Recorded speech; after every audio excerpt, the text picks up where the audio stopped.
And you're on Zoom. We're switching to Zoom because you can't make that other one work.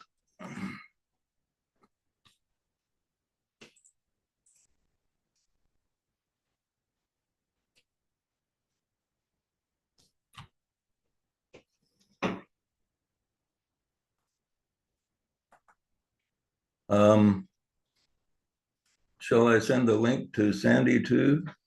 I'll just tell Sandy it's on Zoom. Yeah, I guess I'll tell her. Let me find her here.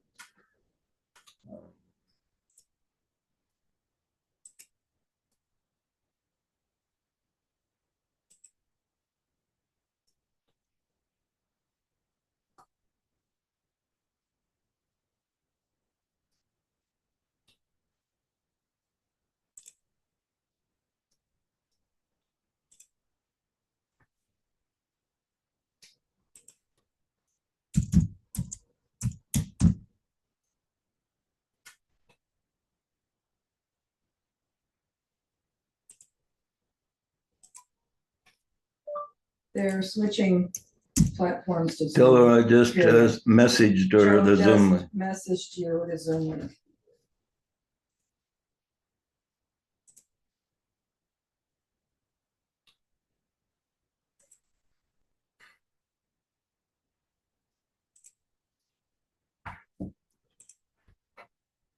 Nobody showed up yet. Everyone's got to get the message to switch. Maybe some people don't know how to use Zoom. You have to have a Zoom app or Zoom something, don't you? Some people may have to install it.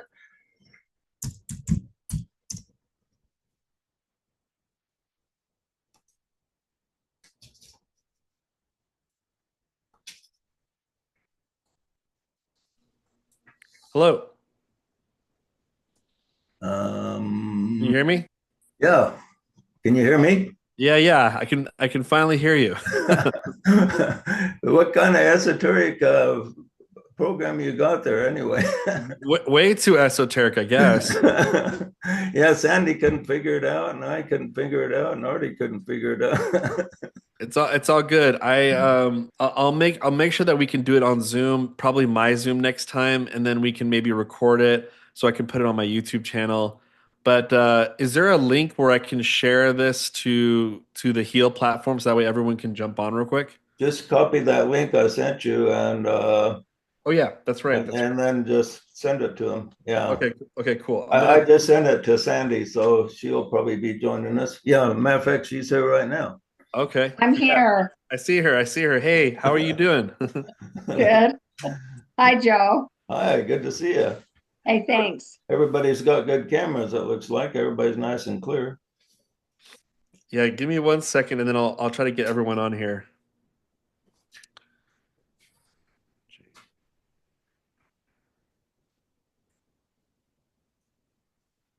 Yeah, I like Zoom. It's nice and simple. I like simple things.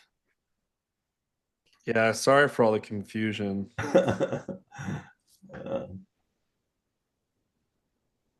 Okay.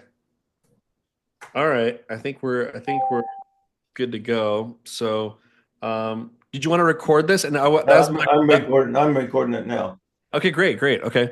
So, so let's get started. I wanted to post this on my channel so that way everyone can get to know you, and kind of what you do. Do you mind if I give you like a quick introduction? Is that okay? Sure. Okay. Um, so the podcast is called I Am Becoming Podcast, and it's usually with Quaco and I, but I'm kind of taking the reins for right now. And that title for our podcast was actually inspired by your book, which you probably know what that's all about. Yeah. But yeah, I'd like to give you a quick introduction, and then we can go through the questions here. So I know you were born February 1945, a student of philosophy, metaphysics, and the spiritual path most of your life, and you've taught numerous classes and seminars on a variety of avant-garde subjects. And you've been a student and writer of philosophy for many years, and you've been teaching since 1998. In the trilogy of books in the Immortal series, you draw from many true life experiences to create novels that present unique and mystical teachings in a way that captivates the imagination. And the question is, what is true and what is fiction? So that's for the reader to determine, which was one of the things that it was actually a really great way to advertise your book. As I said, you can actually find out for yourself which one is true and which one is fiction. And so the trilogy consists of the Immortal, books 1 and 2, and the Lost Key of the Buddha and Eternal Words. A fourth book called The Unveiling. No, I'm sorry, she can't come to the phone right And now. so, so I'd like to get started. If you guys can mute your phone real quick too, that'd be really great. And we want to definitely have a very clear line when we're doing this interview. So, but yeah, so I'm just glad to speak with you. I'm glad that we're here. And I have a couple questions for you, if that's okay. Sure. Okay. Yeah. So my first question is, what moment or insight like first opened the door for you to kind of seek truth beyond the physical world? Oh, probably when I was about maybe 14 or 15. Well, probably earlier than that. I remember when I was 3 years old, the first thought that I can remember thinking was, where was I before 3 years ago? And I thought, here I am 3 years old. So where was I 4 years ago? And I remember that's one of the first thoughts I remember thinking. And so I was kind of born wondering about stuff. Yeah, and most people don't, especially at 3 or 4 years old, don't really kind of wonder about these things. Where was I before I was born? Yeah. I don't know if I told you kind of a funny thing, kind of very related to that is I had a very similar poem back when I was uh, hold on, sorry, somebody's not muted. So make sure when you come on. Let me. You'll have to mute him. I can mute him just a minute. Okay. I think they're muted now. Okay. Yeah, So, okay. but I was going to say was, I forgot I'm in charge here now. so what was interesting, very similar is around age 6, when I was, I wrote this poem and it said something very similar, like, why are we here? Why do we have a family? What is love? What is God? And then I said something very cryptic at the end. I said, if I don't find out what these things are all about, there's no reason to live. And I remember my mom kind of hid it from me. The smart thing to do, when you're a mom, just like hide these questions is deep into the bathroom areas where I can never find it. But then later on, when I was older, I found it, and she thought I was depressed, like I had some sort of depression, and so it's just kind of interesting that you had those amazing questions when you kind of when you were just very young.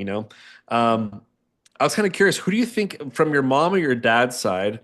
Who do you think? I know you believe that we chose our family, that there's, obviously we've come into this world choosing, in somewhat our circumstances.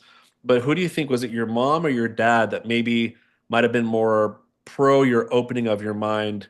And then who maybe gave some resistance? Like how did you, who was supporting you in your like new beliefs when you were younger? Oh, nobody really.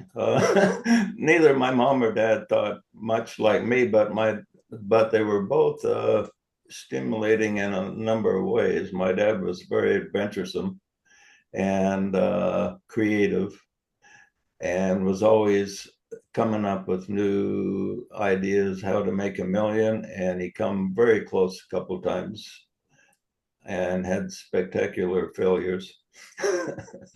And my mom was very practical. My dad was very impractical. My mom was very practical, and she would have just loved to have been married to a guy that had a 9-to-5 job and give her some security. But my dad was not like that at all. I think Sandy can relate. She's my sister here. Wasn't that right, Sandy? She gave the thumbs up. Yeah, so it's interesting that it's almost like your dad had that entrepreneur spirit, right? And yeah, he was creative. He wrote quite a few books in his later life too, and they were fiction books, kind of adventure stories, and mostly just the family read them, but everybody that read them, once you start reading one of his books, you can't put it down. Hmm. They were quite fascinating. I do have his a biography online if you ever anybody wants to read that. Yeah, I bet maybe we can post it on the Heal platform there. Um, but yeah, I'd be very interested because again, it's like sometimes the fruit doesn't go too far from the tree. Obviously he had some literary um, gifts that perhaps passed down to you that you were able to maybe assist you. And so I'm curious too, like when I think was the Immortals done around 1998 Yeah, around there? 1998, the Uh, first book. Yeah. Okay, yeah, and it's was that the book that when you wrote it, did you feel like there was any preparatory work before you wrote the Immortals? Like, do you feel like there was something preparing you for it, or do you feel like it just came out of nowhere that you had to start commencing writing it? And that was my question for you. Well, basically my whole life, I suppose. Yeah, Oh, so your whole life preparing for it. yeah. Yeah. So that was my question. In regards to your I wrote some notes here.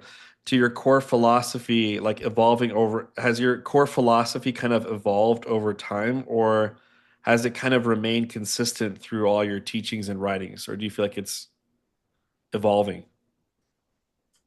Well, yeah, my core philosophy has evolved from the time I was young. Of course, I you talked about, asked me what kind of changed me when I was young, and my sister saw that I was getting interested in attending the church, and she was really religious. My older sister, not Sandy, and she was quite encouraged. And she asked me if I'd ever read the scriptures, and I said no. I was more interested in science and astronomy and stuff. And so she said, "Well, you know, there's a book about astronomy and scriptures." I says, "Really? What's that?" She says, "It's a book of Abraham, and Abraham had this vision of the whole universe and how everything is put together." I says, "Really? That sounds kind of interesting." And so she actually went and bought me a quite expensive leather-bound triple combination with all the Mormon scriptures and give it to me as a gift, and asked me to read the book of Abraham. And so I did. It wasn't what I expected, but I found it interesting. And that kind of stimulated my interest in the scriptures.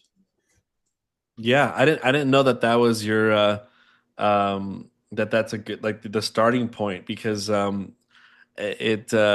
mean technically the book of Abraham is kind of like a interesting version of Genesis, or kind of adds a couple of like more like a wide scope screen a screen of what Genesis is all about. I love the part where it talks about kind of like it's almost like Moses's training ground before he rescues uh he res- uh he rescues all the Israelites, and so I just find it very, very fascinating. What's your favorite part in the Book of Abraham, though? What's the part that stood out to you that kind of made you even wonder even more?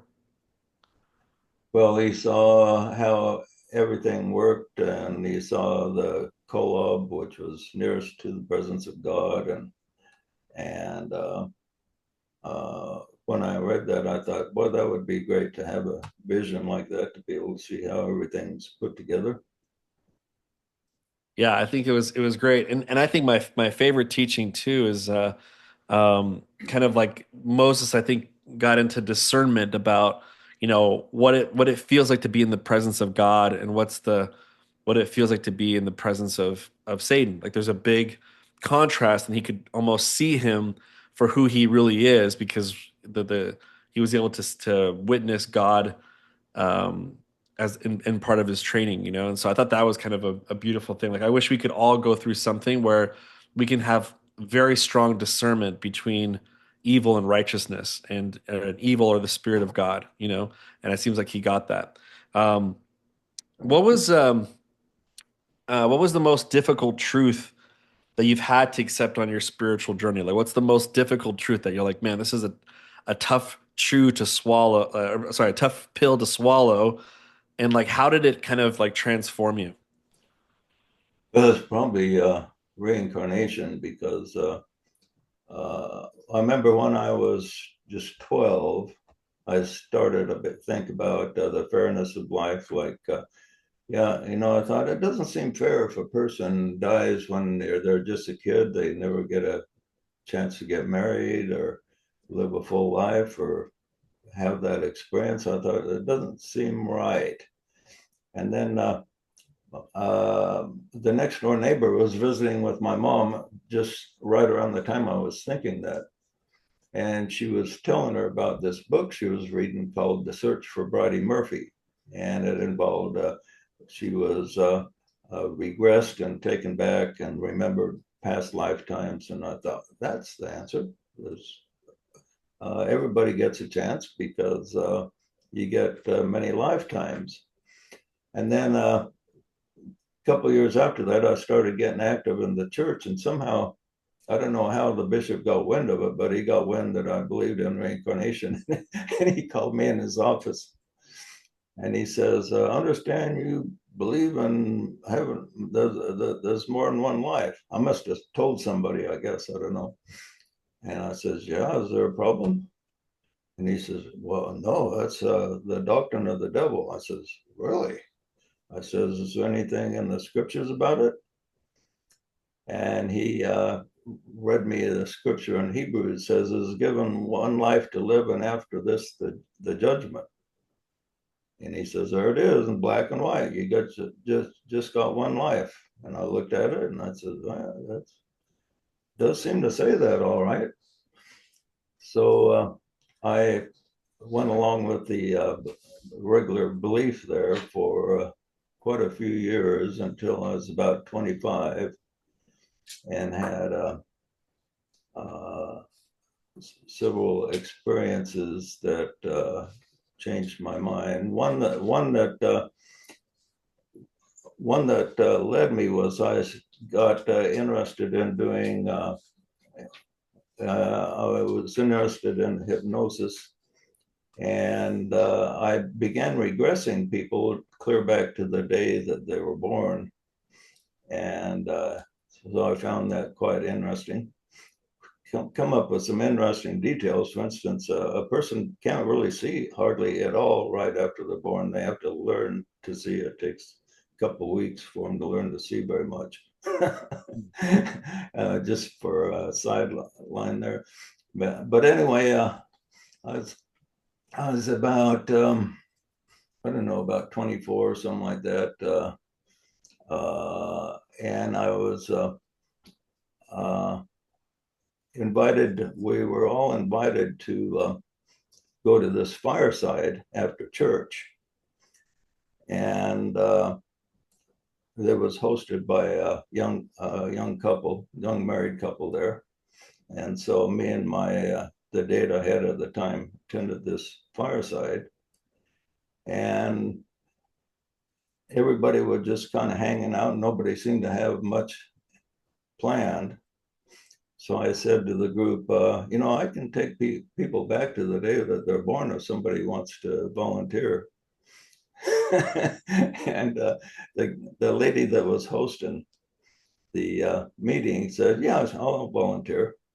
And meanwhile, as she sat in the chair, they realized they didn't have enough snacks there, so she sent her husband out to buy some snacks for everybody.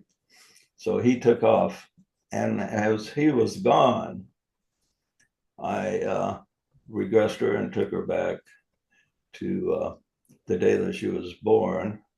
And on a lark, I just thought, well, I wonder if it's possible she could remember the pre-existence. And so I told her to go back before she was born.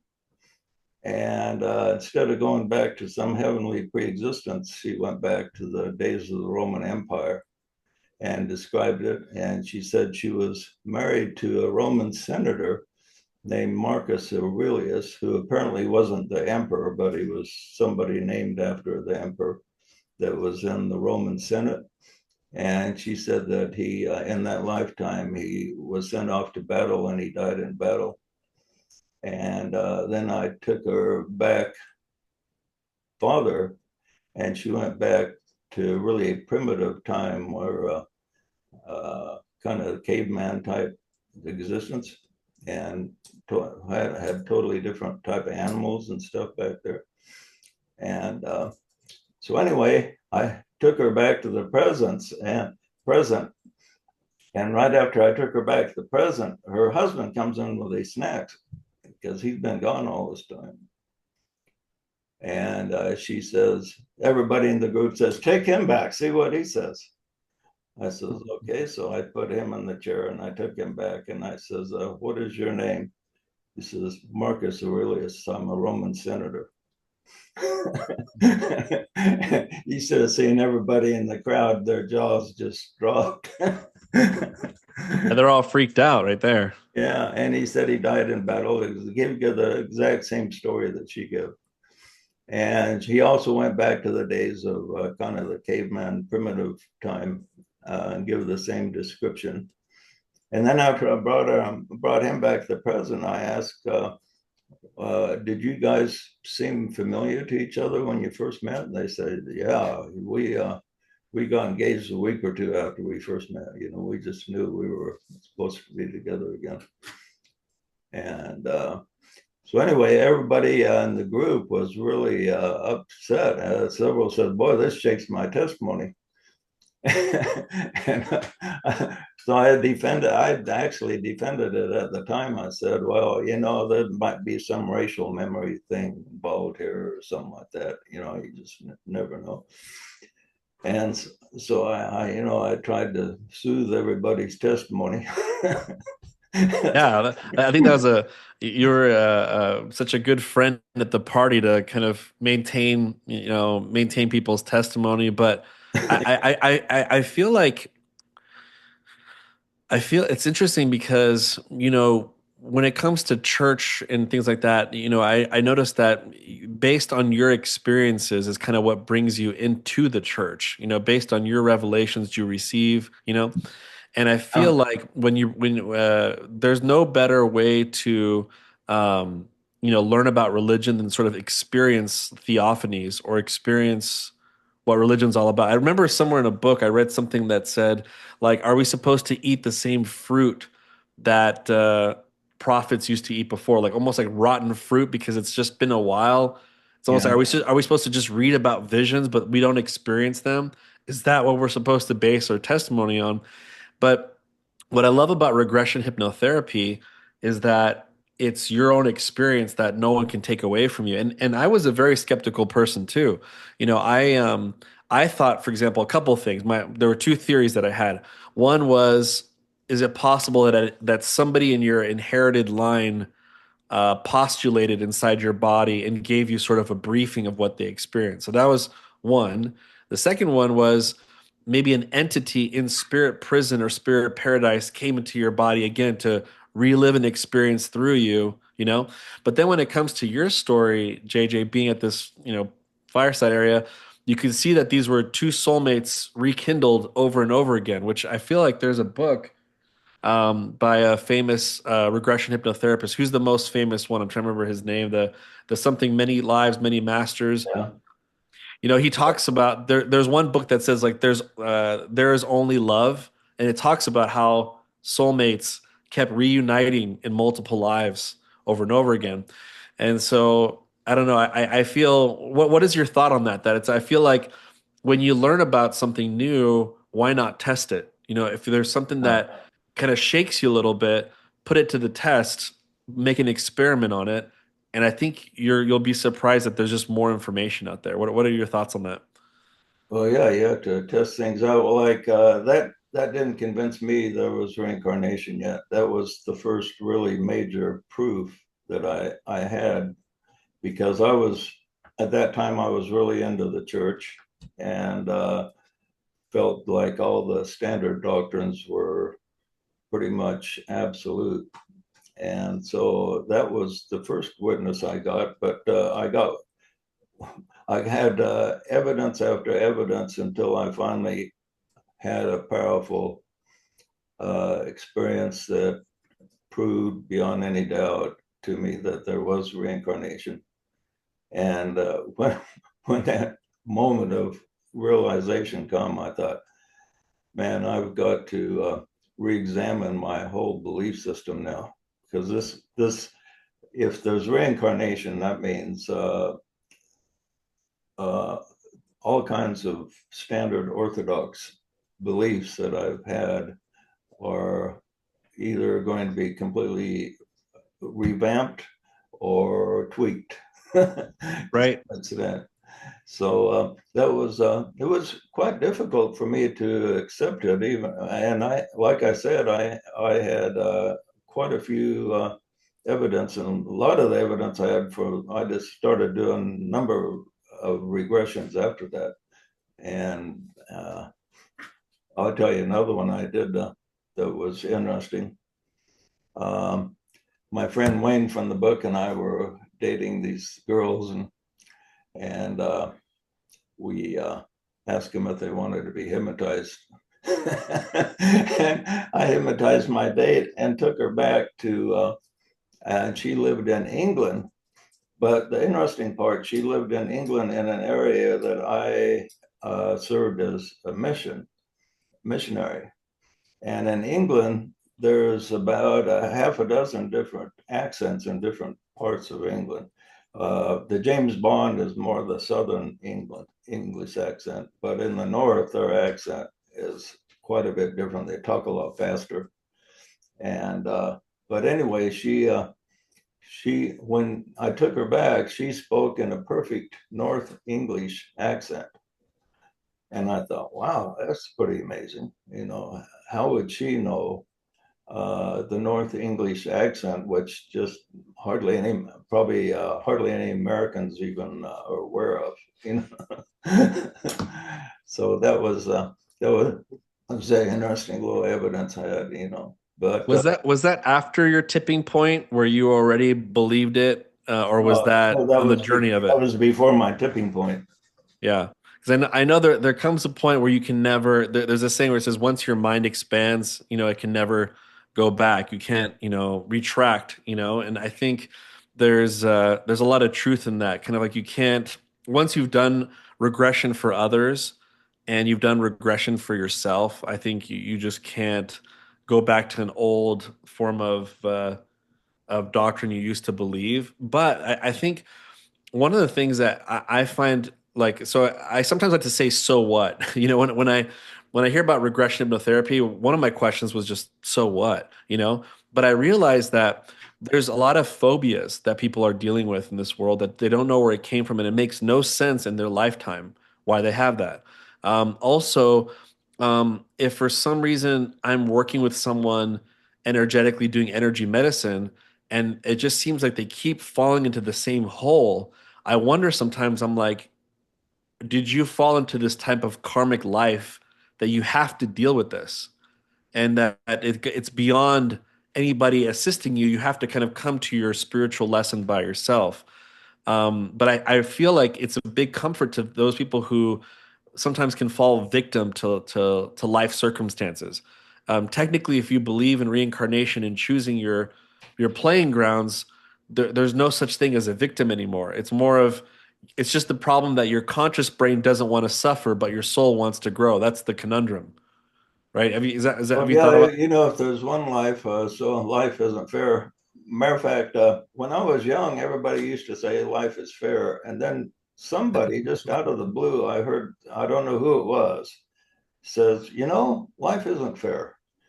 And that seemed to really catch on. Then it started circulating a lot in, I think, around the 60s and 70s that, life isn't fair.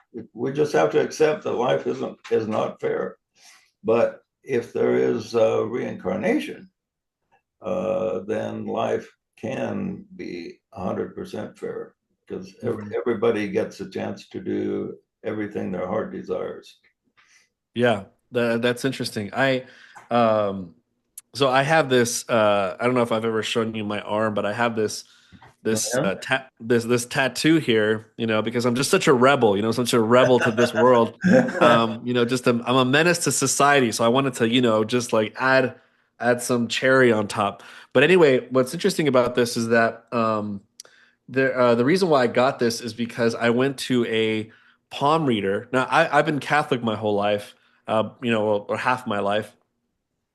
Um, and I just went to like a palm reader, and for some reason, she just said, "Oh, you've had a past life issue. You were this king during this time, back in this year, and something happened. A very Romeo Juliet situation happened to you where you committed suicide, then she committed suicide, and that's kind of affected your relationships currently." Okay.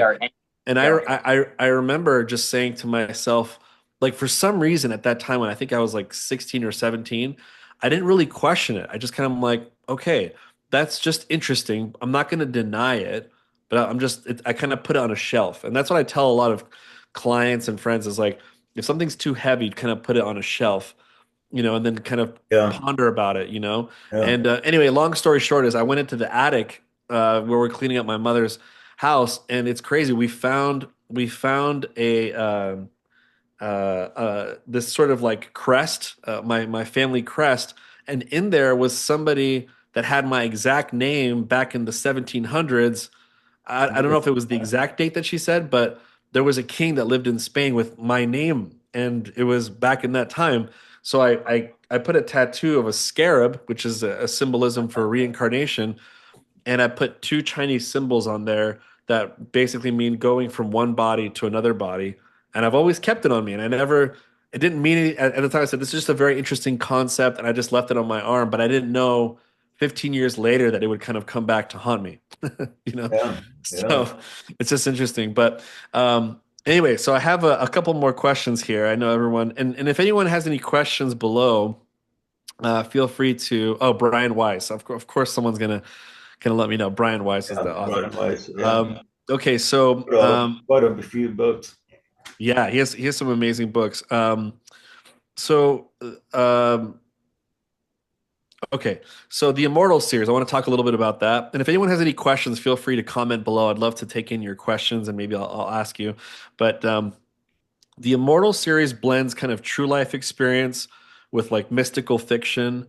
Like, how do you define the boundary between like fiction and and spiritual truth? And like, why do you? I feel like you kind of sometimes blur the line a little bit.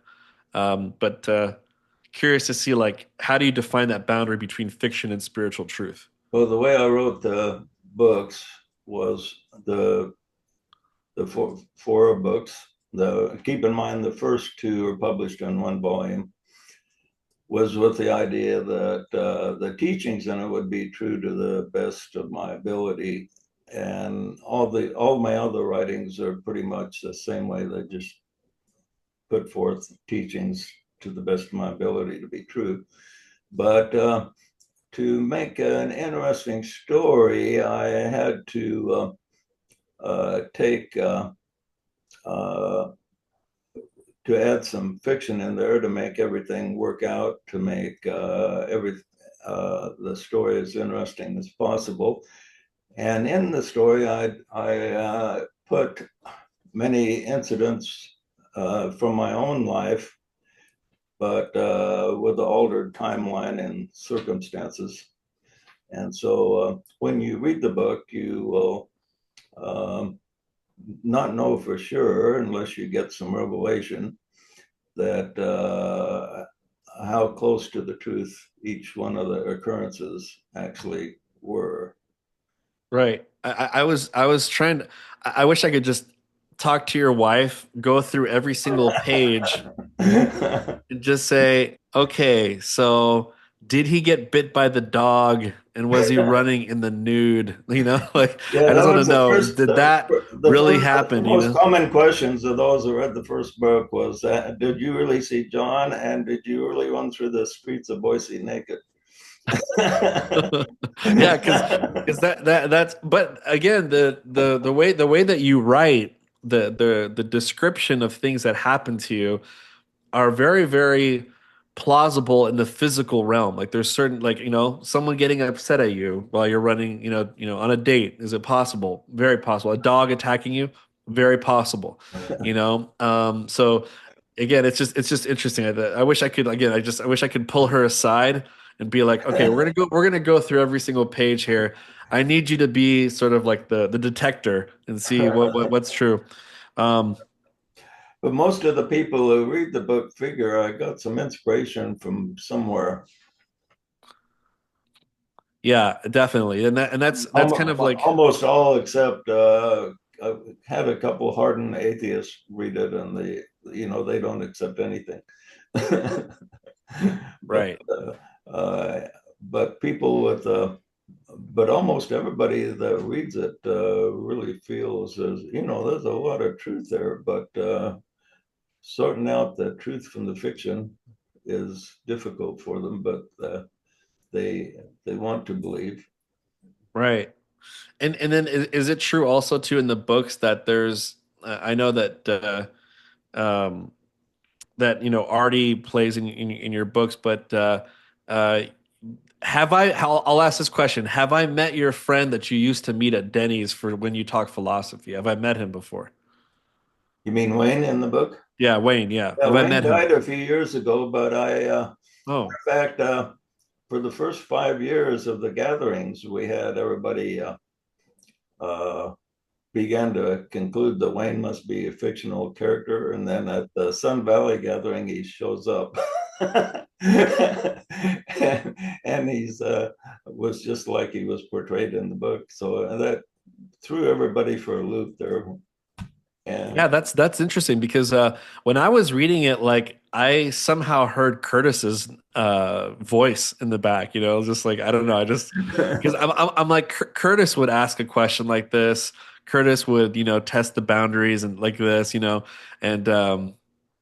I don't know. I heard a lot of Curtis in there. I don't know if were Curtis and Wayne really close friends at all or no. yeah, yeah, They were- yeah. Yeah, they just sound kind of alike. So it was weird when I was reading the book. I literally heard Curtis's voice, and I'm like, if I find out that Curtis is Wayne, I'm gonna be really upset. Um, so here's another question I have for you, and then and if anyone again wants to ask, oh, we have one question here from Brian. Says I'm curious if he is still involved in the LDS religion or how has his spirituality evolved and practice currently? That's what someone asked. um, no, I was excommunicated in 1979. I wrote a little treatise on progression from one kingdom to another, because the standard teaching of the church is once you get in the telestial or terrestrial kingdom after the judgment, then you're just stuck there for eternity. And I didn't, that idea didn't register right with me, so I researched the scriptures and the writings of Joseph Smith on it, and found a lot of evidence that there is progression from one kingdom to another. So I wrote this little treatise on it, and I showed it to my nephew Curtis, and boy, he was really enthused about it. And so he took it and made some copies. Oh, I told him not to share it with anybody, or else he would be in danger of getting excommunicated, because Joseph Fielding Smith gave a definite teaching that there is no progression from one kingdom to another. And so I warned him about that, and he thought that was kind of silly, that shouldn't create any problem.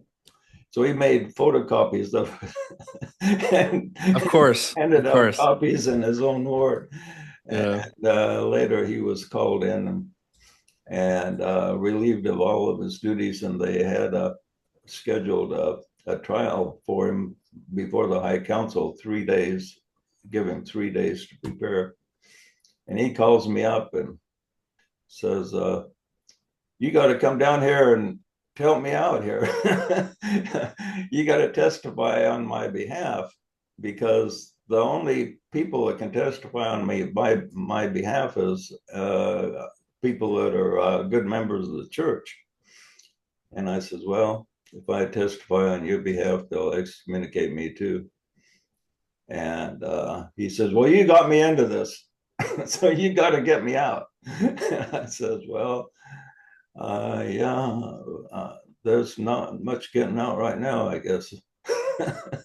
So anyway, I went and testified on his behalf there, and then short time after that, they had a trial for me and excommunicated me for not anything I did, but for what I think. Right. Yeah. And I was going to ask you too. And it's so funny because there's a really great Joseph Smith quote that said, a man is never damned for believing too much. You know, I don't, you've heard that quote before, Yeah. probably. But it's interesting. They were trying to damn you for believing too much, you know? And one thing that I was going to ask you is, when you read those scriptures about being able to go from a different level of the kingdoms to another kingdom, is it because you read through the line of something that Joseph didn't teach, or you feel like the church might have had a different sort of viewpoint on it, but Joseph actually taught it a different way? Like, how did you? What were your thoughts on that? Oh, just to give you one scripture that you're probably familiar with, that says that everybody that enters into the celestial kingdom is given a white stone. Yeah. And the white stone, it gives them information on higher kingdoms than the celestial. Mm-hmm. So if there's higher kingdoms than the celestial, does that mean you get a revelation of these higher kingdoms, but you can never go there? Right. And Logic says what that. are the higher kingdoms in the celestial? You know, and then that's another thing that the church thinks the celestial kingdom is higher, but right there it says the white stone reveals higher kingdoms. Mm.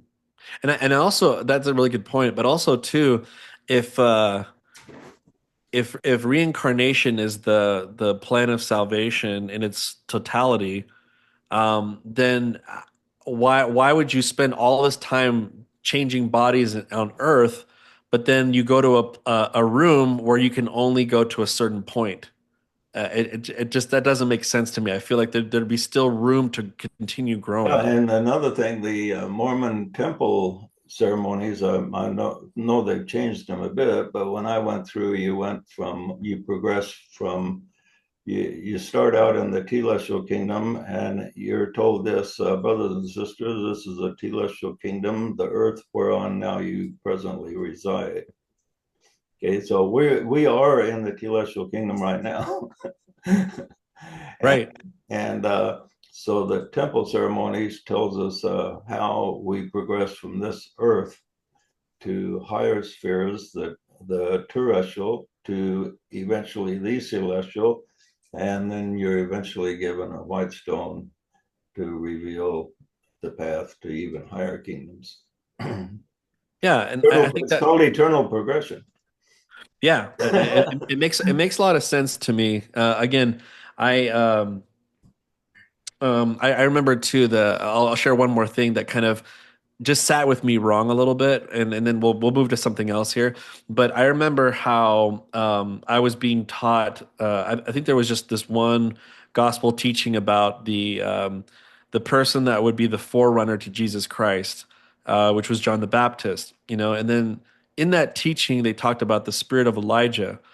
And I remember that the teacher was trying to describe to me that it's almost like the spirit of someone that is supposed to introduce someone else, like the spirit of the forerunner. You know, it's not really. He's not really. It's not really anything more than that. That John actually has this like almost like a title, like he's like the spirit of the forerunner. You know, but then as time goes on, but that didn't sit well with me. I'm like, there's something off about that. It just sounds too simple, you know. And then later on you explain in your book that he was actually Elijah, and come back from the dead, that he was that John the Baptist, and Jesus basically clearly says that Elijah is John the Baptist, right? Is that correct? Yeah.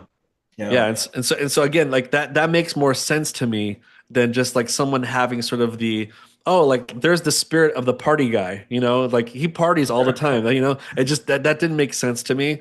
It made more sense to me that John was being prepared, and of course, not I wouldn't be shocked if he was a prophet before, you have to be a pretty powerful person to be the person who baptizes Jesus. Like, you have to be a pretty, not somebody who just lived one life and just, I get to baptize Jesus. And then the inspired version where it talks about the transfiguration, it identifies John the Baptist as being Elijah.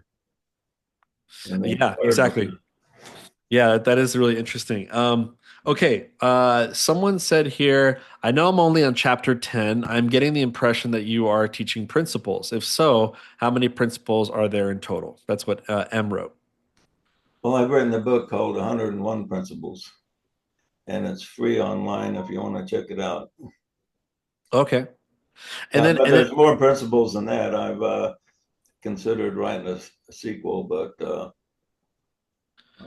is that different from the 13 keys? Are the principles different from the 13 keys? Yeah. Okay. Yeah, there's many principles, but there's 12 keys of knowledge.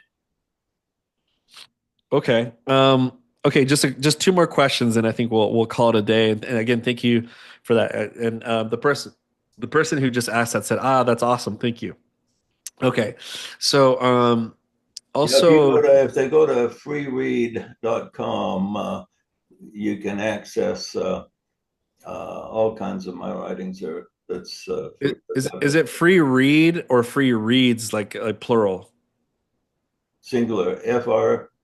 FREEREAD. Okay. I'm going to put it on your chat there. If anyone else has any questions, feel free to jot down that. I just have two more questions, if that's okay with you. So what do you think about how mainstream society misunderstands most about, like, what do you think they misunderstand about metaphysics in your opinion? Well, part of the misunderstanding is the fault of a lot of the teachers. There's all kinds of New Age teachers teaching all kinds of doctrines that don't agree with each other. And there's a lot of teach you very impractical things that there's a mothership going to come salvage us. There's going to, they teach quite similar to Orthodox Christianity about kind of a coming apocalypse. Mm-hmm. And Orthodox Christianity going to be saved with a rapture. Well, a lot of New Age people teach that, there's going to be turbulent times, apocalyptic type times. And then they teach the salvation of some type of flying saucers coming down and taking the righteous to another planet or something, or else taking them in space. And then after the dust clears here, they put us back down. And that type of thing. Or they'll teach that we're going to be translated to fifth dimension or something like that. Now, the serious metaphysical people are a lot more practical and go into a lot of deeper things, like in theosophy. The people that are in theosophy and the teachings of Alice A. Bailey are a lot more mental, and so they are kind of not don't glom on to so many glamour type teachings, but basically there's a handful of people in the alternative spiritual movements that are pretty good common sense people and have some good practical teachings. But I'd say the alternative spiritual people, there's a certain percentage of them that are pretty solid, and then there's quite a few that are kind of hairy-fairy, and they're the ones that give the idea that New Age type teachings are just out to lunch to the average people. But right. These people haven't looked into some of the more interesting, solid, logical teachings. Right. that's there. So, well, same thing with Christianity. You have really crazy people like Jim Jones and um, the all kinds of gurus that show up there, um offshoots from Mormonism that's into polygamy and everything.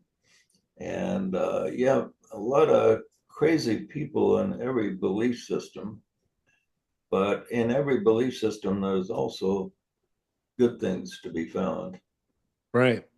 Yeah, it kind of I'm trying to remember if there was a really great a Joseph Smith quote, something about like to the extent that he would like dive into a trash can to find some sort of truth, like most people wouldn't go into a trash can to find like a sandwich, but truth seekers are willing to go through the gray and the black to find the light of something, to be able to extract it and kind of bring it about. And and I just feel like there's a lot of truth out there in different religions and different faiths, and that you can kind of take from and kind of absorb into your consciousness and kind of bring it about. I do feel like there is kind of like a disconnect with now very new age people that like I don't know. This is my opinion though, so this is just like Yeah. coming from me. But like, for example, I have no problem holding on to the second coming of Christ and then also building up your Christ consciousness. But people are usually one or the other. You're either all about the second coming, or you said that's just a myth. The second coming is the increase of the Christ consciousness, and then that's all they focus on. But I Yeah. also feel that that could be way too heavy on like also maybe not being selfish, but more like I don't need anything else above me at all. Yeah. And that I am the deal. Like I mean, it's cool to think that, yes, you have your own universe, things like that, but too much of you and your own universe is a little bit Philo-ish, a little bit, brother Philo, a little too much brother Philo, Yeah, every religion has some good things in, and Mormonism, the one of the best teachings they have is the continue. Such a thing as continuous revelation. The revelation did not end with the Bible, Right. and that's also somewhat problematic for them, because if you get the wrong revelation, you can get thrown out of the church. But it is really one of the best teachings that is in the church, that you're entitled to get revelation from God as much as anyone else. Yeah, that God is no respecter of persons, that you can receive revelation for anything. And do you still stand pretty strong with the changing of the kingdoms? Do you still believe you've had it before, it got you kicked out, but do you still believe in that doctrine? I mean, in the various kingdoms. Yeah, the various kingdom doctrine. Like, do you feel that like Well, has that yeah, but changed at all, or I interpret it different than the average Mormon would. But yeah, yeah, there's definitely three kingdoms, and then there's kingdoms above it. There's three kingdoms, which I call the kingdoms of form. Okay, and all of the telestial, terrestrial, and celestial, they're all kingdoms where there's form of some type, and then above that is four additional kingdoms which are formless from our viewpoint. But if you're in one of these higher kingdoms, you do not need form, but you can imagine form, and lower the vibration of that and create form in the lower worlds. that's awesome. That's really interesting stuff. I find that very fascinating. I guess I'll end with this is if you could just pass. Well, first of all, I want to share with anybody who's here. I asked you personally if we could do like a book club where maybe I can gather a group of 100 to 150 people, come near the Zoom fireplace together, and we can all discuss chapter by chapter your book. And it'd be really great to have your presence there. Maybe add your 2 cents, or people can talk about their favorite thing that they've read so far. So your ego might slowly start kind of increasing, But we're okay with that because you have a space wallpaper behind you, so the ego Yeah. can continue to increase. Yeah. But anyway, I just wanted to yeah. So if anyone's listening to this or watches the replay of this, I am sending out free copies. I have like a pile here of like I'm sending out just the book one to everyone. I sent out like I think in the last 2 weeks probably over 40. No, good. Yeah, 40 of Well, them. if you And want so more, let me know when you need more. I got thousands of them in storage. yeah, so I and then my son's now become the mail person. Like I say put on the stamps and go outside. And he'll run out there with like 15 and he'll do that. And the reason why I do that is because I think it's whenever you find truth, I think it's our obligation to share with others. If you find anything that helps you progress, I think it's our spiritual obligation to help others also progress. You know, and I think my biggest I don't know if you've heard this saying where it says that the beginning of hell is when God shows you all the things you could have done. You know, I don't know if you've ever heard that. And so I feel like I Yeah. could have done more. I could have done more missionary work, or I could have helped people progress more. You know, and so that's my I don't want that to be my sin of omission. You know, and so that's why I'm giving away this free book because I feel like you have so much great knowledge in there, and people are hungry. I think my mentor, Dr. Brad, said that like 70-ish%, he muscle tested the one consciousness of the world and said that 76% of the world is like spiritually starving, like we're spiritually anorexic, and that we may look okay in the physical, but we're actually hungry for more. And I think your book is a great resource for spirituality. So, anyway, my last question is if you could pass on just one principle from your lifetime of exploration to the next generation of seekers, what would it be and why? Well, probably one of the most important things is that energy follows thought. And so be careful how your thoughts are organized and which way your thoughts are directed because they have a lot more power than you realize. And when you realize that energy follows thought, then you can direct your life in a way that has an end product that is desirable rather than one that is not desirable. Mm. That's powerful. Yeah, I think a lot of people are not aware of the power of thought. And that, in my opinion, I feel like we're gods in the making. And if you are thinking things, you're creating things. So I totally agree with you on that. That's a really powerful principle. Yeah, and what interferes with that is our thoughts are scattered. Mm. And so if we can take our thoughts and focus them in a direction like a magnifying glass, then we can by uh, by controlling our thoughts and focusing our thoughts is a key to making our life turn out the way we want. Yeah, that's deep. Thank you so much for sharing that. And yeah, I'm excited for the immortal journey we're going to take on here. And who knows if you enjoy, doing this, weekly thing that we're going to do, we might go into. I'm interested in your commentary on the love book that you did. What's it called? The Marianne Williams. Well, Marianne Williamson did a version of it, but You mean Course in Miracles? yeah, it'd be awesome to get your personal commentary on the Course in Miracles. That'd be, Oh I think yeah, a I've lot of written quite a bit about the Course in Miracles. A Course in Miracles is called. yeah, A Course in Miracles. Yeah, I feel like it's a very influential book, but I feel like it'd be nice to get it sort of filtered by someone like you that can kind of add your 2 cents on certain words, and on certain phrases. And I feel like that book is still important in our day right now, Yeah. as relevant as when it was probably. It's Pro- definitely an inspired book. It's a book inspired by an intelligence beyond a normal human. Yeah, I totally agree. I wouldn't doubt that one bit. So again, hope you guys enjoyed this. Feel free to comment in the section.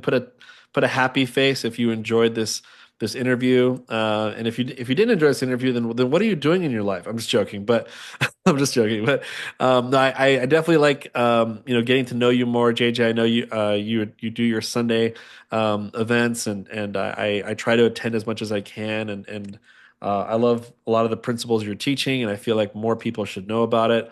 And so I'm on a mission to kind of get people to know what you do and how you think, and if we can get closer to ourselves, get closer to our creator. I think that's a really great thing. So thanks guys for being. I'll be interested in seeing what you think of the next two books you read there.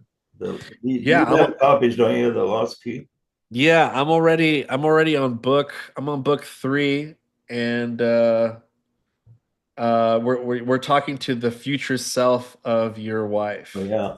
That's with her interesting name, and I just thought that was very fascinating. The fact that you love her even more in the future. It's kind of a beautiful thing, and that's I think what's also drives the book too is just the is you get connected to your characters. You want them to succeed. You want her to get healed. You want him to to grow with her. So I think Artie wasn't really comfortable using her name. Plus, a lot of people think Artie is a male name. He gets a bunch of mail addressed to Mr. Artie Dewey. So I used the name Elizabeth, which is one of my daughter's name. Okay, there we go. There's the story behind that. So, but yeah, and then anytime I ever see a person walk by me and I see a name tag that says Philo, I always look at him with like the small eyes. I'm just like keep walking, and then sometimes I'm like looking behind him to see if he has any little daggers like on his belt. I'm just like, do you have any daggers? Don't you dare put a dagger in me.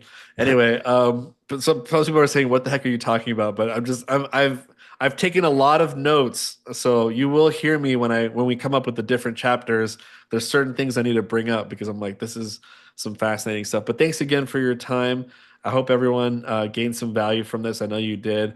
And again, if you do watch the replay of this and you would like me to send you a free copy, please inbox me on Facebook or find me on Heal, my platform, and just reach out to me, and I will send you a free copy. And then I'll put you in this cool little group that we're all in, so you can stay informed about our weekly events. So thanks again, JJ. I appreciate I'll you. send you a link to download this video too. Okay. All right. Thank you, everyone. Take care, and everyone have a great night. Yeah, good to see you. Good to see you.